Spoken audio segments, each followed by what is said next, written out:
بسم اللہ الرحمن الرحیم لقد جاءکم رسول من انفسکم عزیز علیہ ما عنتم حریص علیکم بالمؤمنین رؤوف رحیم فإن تولوا فقل حسبی اللہ لا الہ علیہ توکلت ورب العرش العظیم آمین ثم آمین والصلاۃ والسلام علیک یا رسول اللہ وعلی آلک وصحبک یا حبیب اللہ۔ سورۃ نام جاری ہے اور پارہ نمبر 8 کی شروعات ہے آیت نمبر 111 سے۔ اور اگر ہم ان کی طرف فرشتے اتار دیتے اور ان سے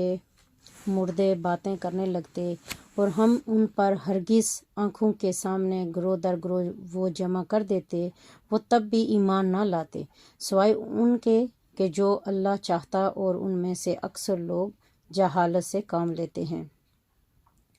اور اسی طرح ہم نے ہر نبی کے لیے انسانوں اور جنوں میں سے شیطانوں کو دشمن بنا دیا، جو ایک دوسرے کے دل میں ملمہ کی ہوئی چکنی چپڑی باتیں وسوسہ کے طور پر دھوکہ دینے کے لیے ڈالتے رہتے ہیں۔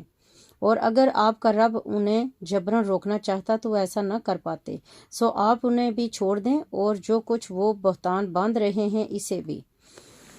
اور یہ اس لیے کہ ان لوگوں کے دل اس فریب کی طرف مائل ہو جائیں جو آخرت پر ایمان نہیں رکھتے، اور یہ کہ وہ اسے پسند کرنے لگیں، اور یہ بھی کہ وہ انہی اعمال بد کا ارتکاب کرنے لگیں جن کے وہ خود مرتکب ہو رہے ہیں۔ فرما دیجئے، کیا میں اللہ کے سوا کسی اور کو حاکم اور فضیل تلاش کروں، حالانکہ وہ یعنی کہ کسی اور کا فضل تلاش کروں کہ وہ اللہ ہی ہے جس نے تمہاری طرف مفصل یعنی کہ واضح کتاب نازل فرمائی ہے، اور وہ لوگ جن کو ہم نے پہلے کتاب دی تھی دل سے جانتے ہیں کہ یہ قرآن آپ کے رب کی طرف سے مبنی برحق اتارا ہوا ہے۔ پس آپ ان اہل کتاب کی نسبت شک کرنے والوں میں نہ ہوں کہ یہ لوگ قرآن کا وحی ہونا جانتے ہیں یا نہیں، اور آپ کے رب کی بات سچائی اور عدل کی رو سے پوری ہو چکی ہے۔ ان کی باتوں کو کوئی بدلنے والا نہیں، اور وہ خوب سننے والا اور خوب جاننے والا ہے۔ اور اگر تو زمین میں موجود لوگوں کی اکثریت کا کہنا مان لے تو وہ تجھے اللہ کی راہ سے بھٹکا دیں گے۔ وہ حق اور یقین کی بجائے صرف وہم و گمان کی پیروی کرتے ہیں، اور محض غلط قیاس آرائی اور دروغ گوئی کرتے رہتے ہیں۔ بے شک آپ کا رب ہی اسے خوب جانتا ہے جو اس کی راہ سے بہکا ہے، اور وہی ہدایت یافتہ لوگوں سے بھی خوب واقف ہے۔ سو تم اس ذبیحہ سے کھایا کرو جس پر ذبح کے وقت اللہ کا نام لیا گیا، اگر تم اس کی آیتوں پر ایمان رکھتے ہو تو۔ اور تمہیں کیا ہے کہ تم اس ذبیحہ سے نہیں کھاتے جس پر ذبح کے وقت اللہ کا نام لیا گیا ہے؟ تم ان حلال جانوروں کو بلا وجہ حرام ٹھہراتے ہو، حالانکہ اس نے تمہارے لیے ان تمام چیزوں کو تفصیلاً بیان کر دیا ہے جو اس نے تم پر حرام کی ہیں، سوائے اس صورت کے کہ تم محض جان بچانے کے لیے ان کے بقدر حاجت کھانے کی طرف انتہائی مجبور ہو جاؤ، سو اب تم اپنی طرف سے اور چیزوں کو مزید حرام نہ ٹھہراؤ۔ بے شک بہت سے لوگ بغیر پختہ علم کے اپنی خواہشات اور من گھڑت تصورات کے ذریعے لوگوں کو بہکاتے رہتے ہیں، اور یقیناً آپ کا رب حد سے تجاوز کرنے والوں کو خوب جانتا ہے۔ اور تم ظاہری اور باطنی یعنی آشکار اور پہنا دونوں قسم کے گناہوں کو چھوڑ دو۔ بے شک جو لوگ گناہ کما رہے ہیں انہیں عنقریب سزا دی جائے گی ان اعمال بد کے باعث جن کا وہ ارتکاب کرتے تھے۔ اور تم اس جانور کے گوشت سے نہ کھایا کرو جس پر ذبح کے وقت اللہ کا نام نہ لیا گیا ہو، اور بے شک وہ گوشت کھانا گناہ ہے۔ اور بے شک شیاطین اپنے دوستوں کے دلوں میں وسوسے ڈالتے رہتے ہیں تاکہ وہ تم سے جھگڑا کریں، اور اگر تم ان کے کہنے پر چل پڑے تو تم بھی مشرک ہو جاؤ گے۔ بھلا وہ شخص جو مردہ یعنی کہ ایمان سے محروم تھا، پھر ہم نے اسے ہدایت کی بدولت زندہ کیا، اور ہم نے اس کے لیے ایمان اور معرفت کا نور پیدا فرما دیا، اب وہ اس کے ذریعے بقیہ لوگوں میں بھی روشنی پھیلانے کے لیے چلتا ہے۔ اس شخص کی مانند ہو سکتا ہے جس کا حال یہ ہو کہ وہ جہالت اور گمراہی کے اندھیروں میں اس طرح گرا پڑا ہے کہ اس سے نکل ہی نہیں سکتا۔ اسی طرح کافروں کے لیے ان کے وہ اعمال ان کی نظروں میں خوشنما دکھائے جاتے ہیں جو وہ انجام دیتے رہتے ہیں، اور اس طرح ہم نے ہر بستی میں وڈیروں اور رئیسوں کو وہاں کے جرائم کا سرغنہ بنایا تاکہ وہ اس بستی میں مکاریاں کریں، اور وہ حقیقت میں اپنی جانوں کے سوا کسی اور سے فریب نہیں کر رہے، اور وہ اس کے انجام بد کا شعور نہیں رکھتے۔ اور جب ان کے پاس کوئی نشانی آتی ہے تو کہتے ہیں کہ ہم ہرگز ایمان نہیں لائیں گے یہاں تک کہ ہمیں بھی وہی ہی نشانی دی جائے جیسی اللہ کے رسولوں کو دی گئی ہے۔ اللہ خوب جانتا ہے اسے اپنی رسالت کا محل کیسے بنانا ہے۔ عنقریب مجرموں کو اللہ کی حضور ذلت رسید ہوگی اور سخت عذاب بھی ملے گا، اور اس وجہ سے کہ وہ مکر اور دھوکہ دہی کرتے تھے۔ پس اللہ جس کسی کو فضلاً ہدایت دینے کا ارادہ فرماتا ہے اس کا سینہ اسلام کے لیے کشادہ فرما دیتا ہے، اور جس کسی کو عدلاً اس کی اپنی خرید کردہ گمراہی پر ہی رکھنے کا ارادہ فرماتا ہے اس کا سینہ ایسی شدید گٹھن کے ساتھ تنگ کر دیتا ہے گویا وہ بمشکل آسمان یعنی بلندی پر چڑھ رہا ہو۔ اسی طرح اللہ ان لوگوں پر عذاب ذلت واقع فرماتا ہے جو ایمان نہیں لاتے۔ اور یہ اسلام ہی آپ کے رب کا سیدھا راستہ ہے۔ بے شک ہم نے نصیحت قبول کرنے والے لوگوں کے لیے آیتیں تفصیل سے بیان کر دی ہیں۔ انہی کے لیے ان کے رب کے حضور سلامتی کا گھر ہے، اور وہی ان کا مولا ہے ان اعمال صالحہ کے باعث جو وہ انجام دیا کرتے تھے۔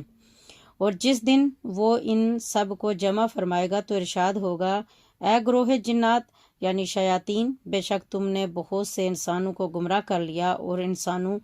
میں سے ان کے دوست کہیں گے، اے ہمارے رب، ہم نے ایک دوسرے سے خوب فائدے حاصل کیے ہیں، اور اسی غفلت اور مفاد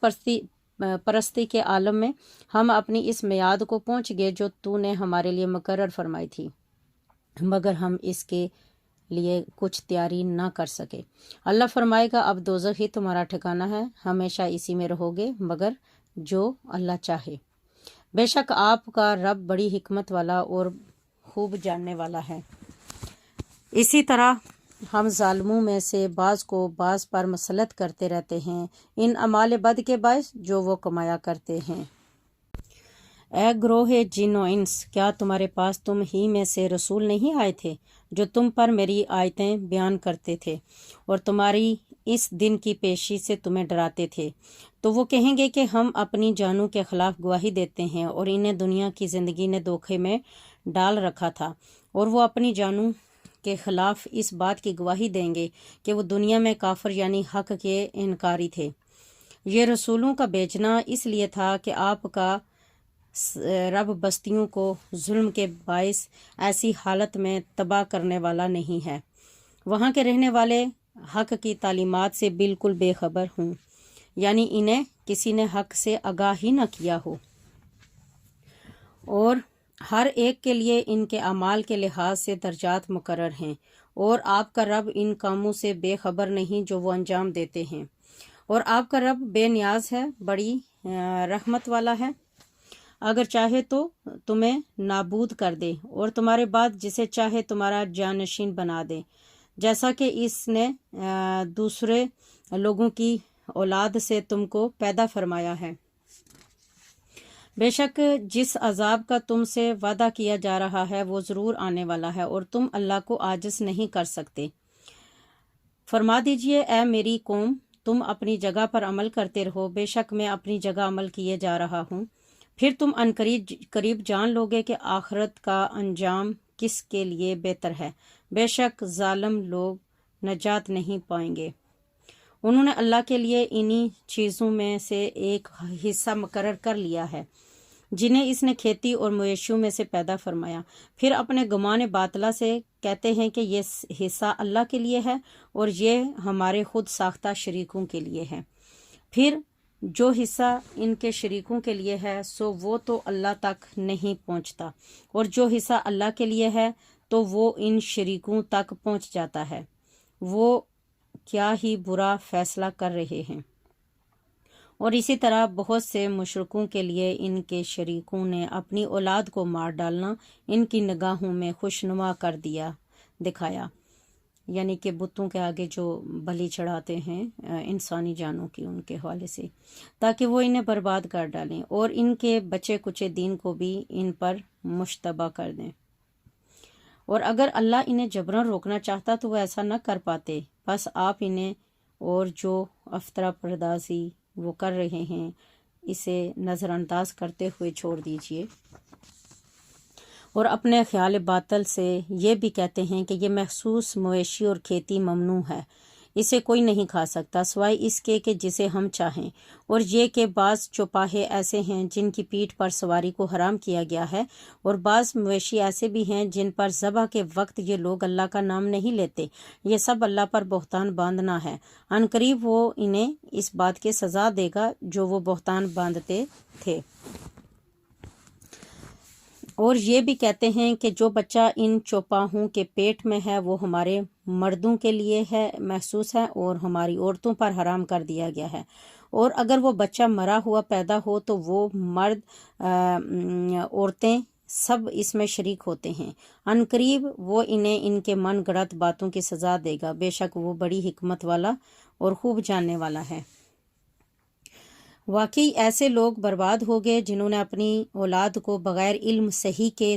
محض بیوقوفی سے قتل کر ڈالا، اور ان چیزوں کو جو اللہ نے انہیں روزی کے طور پر بخشی تھیں اللہ پر بہتان باندھتے ہوئے حرام کر ڈالا، اور بے شک وہ گمراہ ہو گئے اور ہدایت یافتہ نہ ہو سکے۔ یعنی کہ جیسے کہ بیٹی پیدا ہو رہی ہے تو اس کو مار دینا یا اس طریقے سے۔ اور وہی ہے جس نے برداشتہ اور غیر برداشتہ یعنی بیلوں کے ذریعے اوپر چڑھائے گئے اور بغیر اوپر چڑھائے گئے باغات پیدا فرمائے، اور کھجور کے درخت اور زراعت جس کے پھل گوناگوں ہیں، اور زیتون اور انار جو شکل میں ایک دوسرے سے ملتے جلتے ہیں اور ذائقے میں جداگانہ ہیں پیدا کیے۔ جب یہ درخت پھل لائیں تو تم ان کے پھل کھایا بھی کرو، اور اس کھیتی اور پھل کے کٹنے کے دن اس کا اللہ کی طرف سے مقرر کردہ حق بھی ادا کر دیا کرو، اور فضول خرچی نہ کیا کرو، بے شک وہ بے جا خرچ کرنے والوں کو پسند نہیں کرتا۔ اور اس نے باربرداری کرنے والے بلند قامت چوپاہے اور زمین پر ذبح کے لیے یہ چھوٹے چھوٹے قد کے باعث بچھنے والے مویشی پیدا فرمائے۔ تم اس رزق میں سے بھی بطریق ذبح کھایا کرو جو اللہ نے تمہیں بخشا ہے، اور شیطان کے راستوں پر نہ چلا کرو، بے شک وہ تمہارا کھلا دشمن ہے۔ اللہ نے 8 جوڑے پیدا کیے، 2 نر اور مادہ بھیڑ سے اور 2 نر اور مادہ بکری سے۔ آپ ان سب سے فرما دیجئے کیا اس نے دونوں نر حرام کیے ہیں یا دونوں مادہ، یا وہ بچہ جو دونوں ماداؤں کے رحموں میں موجود ہے؟ مجھے علم و دانش کے ساتھ بتاؤ اگر تم سچے ہو۔ اور 2 نر اور مادہ اونٹ سے اور 2 نر اور مادہ گائے سے۔ آپ ان سے فرما دیجئے کیا اس نے دونوں نر حرام کیے ہیں یا دونوں مادہ، یا وہ بچہ جو دونوں ماداؤں کے رحموں میں موجود ہے؟ کیا تم اس وقت موجود تھے جب اللہ نے تمہیں اس حرمت کا حکم دیا تھا؟ پھر اس سے بڑھ کر ظالم کون ہو سکتا ہے جو اللہ پر جھوٹا بہتان باندھتا ہے تاکہ لوگوں کو بغیر جانے گمراہ کرتا پھرے؟ بے شک اللہ ظالم قوم کو ہدایت نہیں فرماتا۔ صدق اللہ العظیم۔